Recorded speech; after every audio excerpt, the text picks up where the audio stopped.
how to disable video autoplay in the Google app. So whenever I'm scrolling through the app to see news or to see what's going on, and I come across a video and it starts autoplaying. So I don't really like it because it's quite distracting.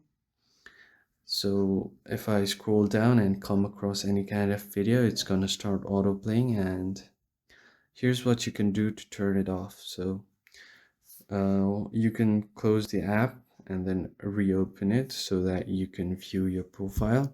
And once you view your profile, you tap on it at the top right and go to settings.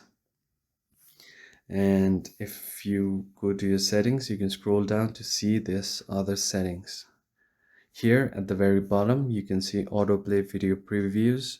You click on it and you select the first option that says never. So if you choose only on Wi-Fi, so if you're on your Wi-Fi network, it's going to autoplay the video, and if you're on your mobile data, it's not going to play the video. And if you select never, it's never going to autoplay the video. So to check, if I go down, this video was autoplaying. Now it's not. So that's a quick fix that you can do.